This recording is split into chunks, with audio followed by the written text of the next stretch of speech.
For those of you that don't know me, thank you for joining us. My name is Lori Lassen, and tonight I want to introduce the Do More Foundation to you. I want to just explain who we are, what we're doing, and I want to tell you how you can not only get involved, but you can help us find families that need help, that we can assist. My name's Lori Lassen, and my husband and I run the foundation. It's a nonprofit that assists families that have chronically ill children and families that have lost a child. And we help them with expenses that come as a result of that. So for a family with chronically ill children, it would be helping cover expenses that insurance doesn't cover. And for a family that has lost a child, we help them cover funeral expenses. So that's how we got started, and that's what we do and how we help families. I want to tell you a little bit about myself. 10 years ago, my husband and I found ourselves expecting our second set of twins. We were the parents to one set of twins and a son, Ryan, and we were expecting in early February to have another set of babies. And shortly after Christmas, it became evident that we were not going to wait until February to meet these babies. They wanted to come soon. So we headed to the hospital to meet our second set of twins, which is awesome that most people cannot say. Shortly after getting to the hospital, the doctor told us that the heart rate on our son, twin B, as they would refer to him in the hospital, seemed faint. And so he wanted to quickly take me to the operating room to try to check on him and make sure everything was okay. When we got into the operating room, they took Ashley and took her next door to begin working on her. She seemed like she was doing fine. And a few minutes later, our son Tyler came out and they quickly took him away. And I was there waiting for an update on what was going on with him. Soon after taking him, a nurse came in and she whispered to the doctor, they called a code on twin B. And when she said that, I had worked in the medical field for years. I knew what that meant. I knew that they were trying to resuscitate him and they were trying to breathe life back into him. So I sat there and tried to process what was going on for a moment. It seemed like an eternity later, but a woman came back into the operating room and walking behind her was my husband. And Scott had a look of fear and a look of anger on his face. And the doctor proceeded to tell me that Tyler was born with the umbilical cord wrapped around his ankles. And I immediately sighed a sigh of relief, thinking that he would be okay because it was just around his ankles and it wasn't around his neck. And soon after, she told us that it had been too tight and that sometime in the previous hours, he had died from having this wrapped around his ankles. We had gone from one of the most exciting moments of our life to one of the most devastating in seconds. And we were suddenly forced with trying to figure out how we were going to do funeral arrangements, how we were going to tell our other children that he had passed away. We had to figure out a funeral home to use. Would we have a funeral or memorial service? Would we bury Tyler or cremate Tyler? And it was a time that was just filled with questions. A young family like ours should never have to go through something like that. And we were not prepared for it. It seemed like older people prepare for funerals, not younger people. Well, we did the planning and we had a funeral service for Tyler. And we began the process of trying to heal and trying to move on from his death. Fast forward 2 years, and Tyler's sister, Ashley, had been having some medical problems that we realized, and we had taken her to doctor after doctor trying to get a diagnosis. One doctor finally ordered an MRI, and he called us the next day to go over the results, which is never good news when they call you so quickly with results. I was standing in Target with my 4 kids by my side, and I remember the doctor saying, your daughter was born with a rare condition, and she was born missing her sacrum and her coccyx. You're going to need to see a doctor right away. And I stood there looking at her thinking, she looked perfectly normal to me, and I didn't understand what this meant. At that time, I didn't even know what a sacrum was, but I quickly became an expert.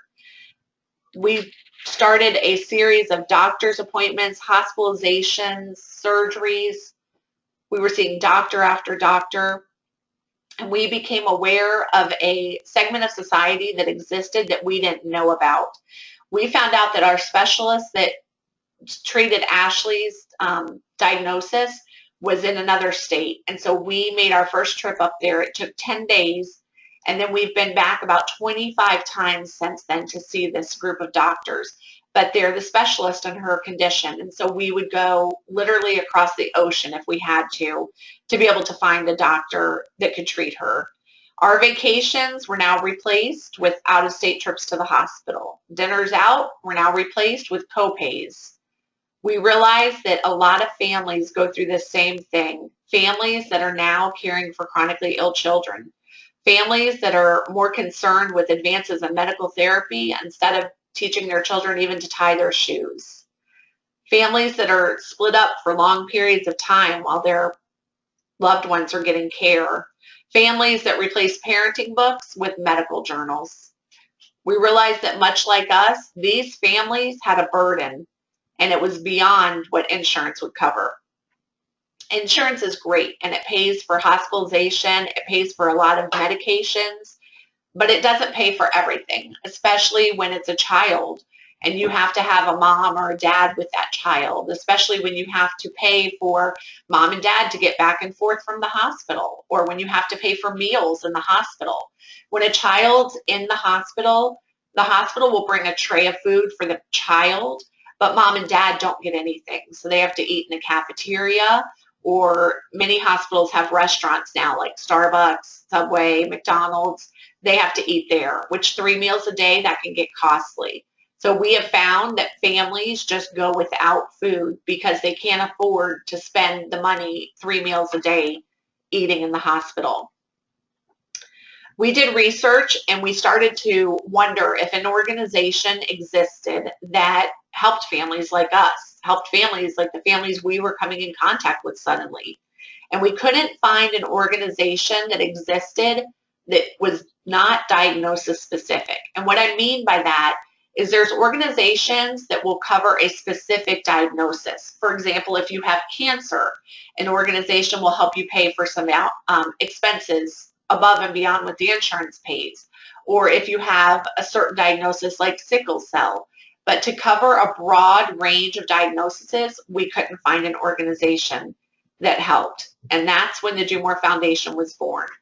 We saw the need that families had, and we knew that we had to step in and help fill that need. Well, in the past 2 years that we've been around, we've been able to help a lot of families. Families that have lost a child, families that have had sick children, families that have needed help with big items, and families that have needed help just to get gas so they can get to and from the hospital. And tonight I want to introduce you to some of these families. First, I want you to meet Ethan, and he's an adorable little redhead. I'm going to grab a sip of water.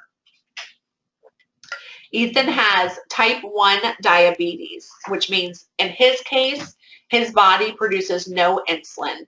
He currently tests 12 times a day in order to keep a close eye on his sugars, which can vary when he does things like eat food that's not in his normal diet.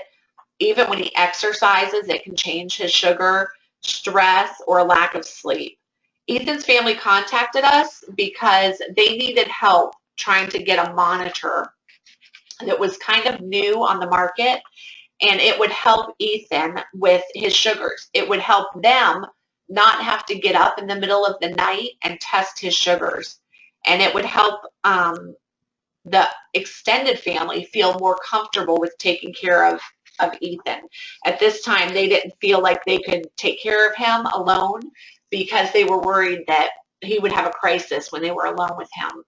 Well, Ethan's parents had health insurance, but the health insurance did not cover the monitor. In fact, there was several $1,000s left over after the insurance would pay, and they could not do the monitor without paying for it up front. So they contacted us for help, and we were able to help them. His mother wrote to us a few months after he'd gotten his monitor put in and said that it was a life changer for their family. Next, I want you to meet Lucas and Allison. Allison and Lucas went through several years of infertility, and they were thrilled when they finally were expecting their baby girl. Emerson was her name, and about 21 weeks into her pregnancy, Allison went into preterm labor and gave birth to Emerson. And she was too small to survive, but she was as real as you and I are. And so this family had to decide, just like we did, do we have a burial? Do we cremate her? Should we have a service? How do we handle this? And furthermore, how do we pay for it? They contacted us with a request to help with funeral expenses, and we were able to help them. I wanted to read a note that Allison wrote to us after the funeral. It says, "Thank you for all you do for us and for families who go through the tragedies of this caliber. One day we hope to pay it forward, and we thank you from the bottom of our hearts. God bless you for taking your personal experience and turning it into something positive." Next, I want you to meet Logan. Logan is a cutie that at birth was diagnosed with a rare condition called CHARGE syndrome. It's a complex syndrome that entails a variety of extensive medical and physical difficulties. Logan has been in and out of the hospital through his entire life. He requires in-home nursing care, and he is fed through a tube. We've had the opportunity to help his family a couple of times with expenses. Logan's mom wrote us one time giving us an update that his intake had gone up through his feeding tube, which is great news. Only for them, it meant that they would now have a $3,000 out-of-pocket expense because of the timing of this increase in formula with the insurance. Expenses like that can break a family. I don't have $3,000 to pay for formula today, and I don't know if some of you do, but these are the expenses that hurt families. I want you to meet another little guy. His name's Jabari. Jabari was 13 months old when he died from heart failure. His family found out about us several months after the funeral, which would appear like we were unable to help them. But what they needed help for was something different. They had purchased a marker for Jabari's grave that the cemetery had, but they could not make the final payments on it so that it could be placed on his grave. His grave had sat for quite some time with just a paper marker. We contacted their cemetery and we negotiated a discount for them, and we were able to help them pay for this symbol of life that was cut way too short. This is just a sampling of the families that we've helped. Families that were able to focus a little more on their child instead of worrying about how they're going to pay a bill. The diagnoses and the stories vary from family to family that contact us. Some are low-income families, and some are middle-class families that just were not prepared for a financial tragedy to strike. We've been there. We've had to decide between picking up a $250 prescription or paying an electric bill. And that's a decision that no family should have to make.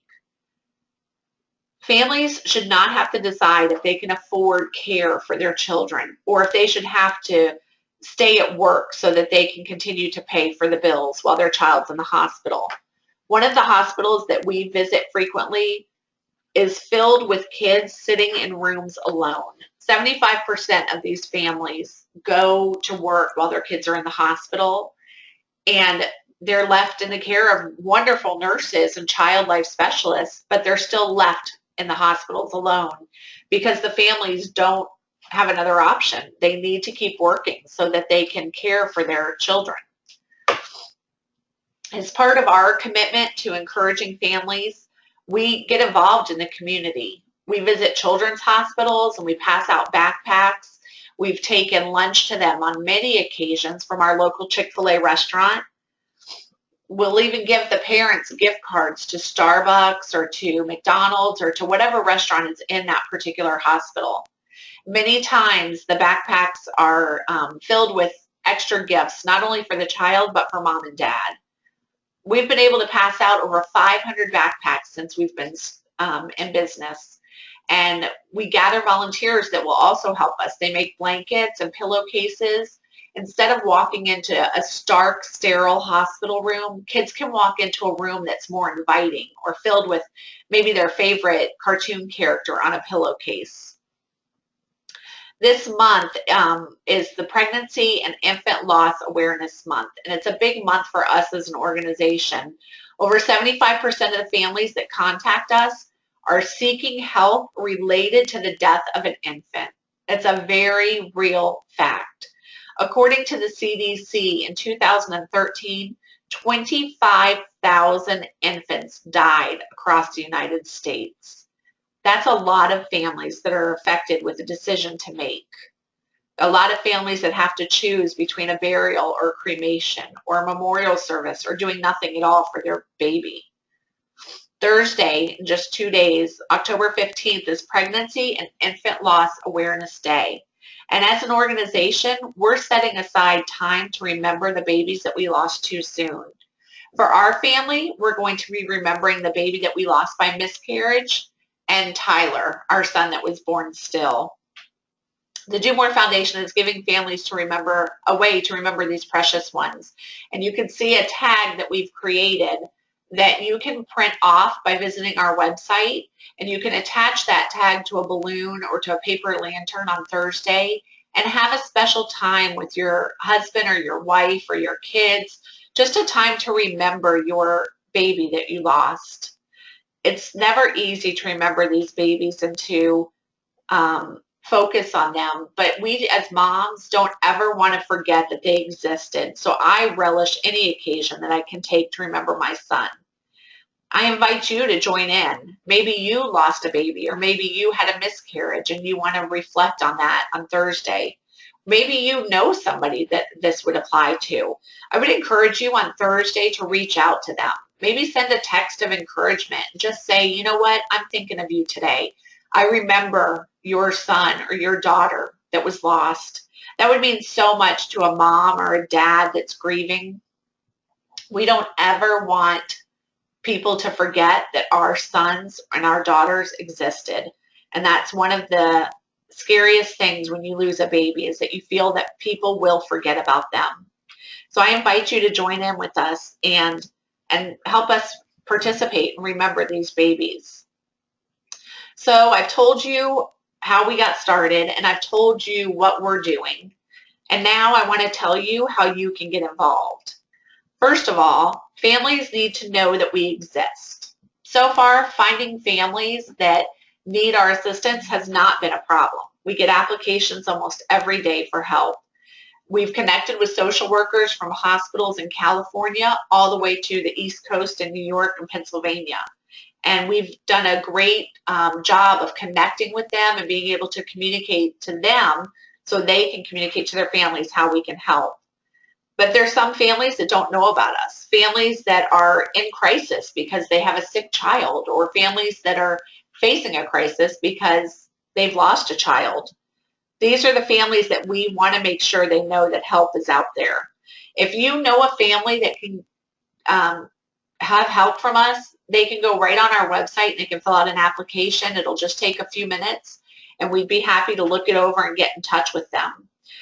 We found that we have two customers. The first customer is the family that needs our assistance, and the second are families that don't need our assistance. Those families that just want to know what we're doing, families that want to know how we're helping people, and families that want to stay in touch with some of the families we're assisting. Everybody's going to fall into one of these two categories. And if you're in the latter category, you may know of another family that would like to know what we're doing, a family that would want to be involved with us. You can tell them about us. They can get online and sign up to receive our blog or our newsletter. So I ask you to think, do you know of a friend or a coworker, somebody at your church or your child's school, that you can tell them about the foundation? They can follow us on Facebook, or they can sign up online for the blog like I told you about. My next question is, are you willing to help us by giving of your resources? Our foundation exists strictly on donations. My husband and I volunteer our time, and we pay one staff member 5 hours a week. That's the greatest portion of our expenses. And other than that, we try to take every dollar that comes in and turn it around to the families. That can't happen without donations. We've set up a way for you to get involved on a monthly basis, and it's called the Do More Challenge. It's a way for you to give a set amount each month without having to think about it. On the date that you choose, you can set up a predetermined amount and have your credit or debit card deducted for that amount. It helps you not have to worry about mailing a check each month, and it helps us know how much money is coming in so that we can budget it and figure out how to disperse the money. If every person listening to this webinar, or every person that receives our blog, or every person that follows us on Facebook would give just $10 a month, it would mean help for a lot of families. We also have a program called Dimes for Donuts, where you can do a coin drive with a group. You can do it with a school or even with your place of employment. Everybody competes to collect change, and at the end, there's a prize for whoever collects the most. So if your child's school or your place of employment would be interested in doing that, contact us and we can let you know about that. In early 2016, we're doing our first color dash, and we're looking forward to it. It's something we've talked about doing for about a year, and we're finally going to set it up. And it's not only going to be a fundraiser, but it's going to be a friend raiser. It's going to allow us to get out in the community and meet people that may not know that we exist. But we can't confirm this event without some sponsors. And so I'm asking you, if you know of a business that would like to sponsor this event or an individual that would like to sponsor it, we would love to have you get on board. Sponsors not only get to have their name advertised at the actual event, but there will be an opportunity to have material passed out at the event that can go to the people that are participating. We really think that this will be a great way to spread the word to the people in our area about what we're doing and how they can get involved. If you're interested in donating towards the Color Dash, please indicate on your donation that it is a Color Dash sponsorship. You can donate online through our secure site by visiting our website at thedomorefoundation.org. And I would also ask you to follow us on Twitter and on Facebook. We have a lot of traffic on Facebook, and we're looking forward to what Thursday is going to hold as families start to share their remembrance that they've done with their child. Well, I hope I've answered the questions that maybe you've had about the Do More Foundation. I hope I've been able to give you some insight into our story and into what we're doing as well to help other families that have been struck with tragedy. If you have any additional questions or anything that I didn't cover that I can answer, I would love to have you contact me. You can do it through the contact form on our website, or you can email me at lori@thedomorefoundation.org. But thank you for taking time tonight to touch base with us and to give of your time just so you can hear more about this. I hope you have a great night, and don't forget to share us with a friend.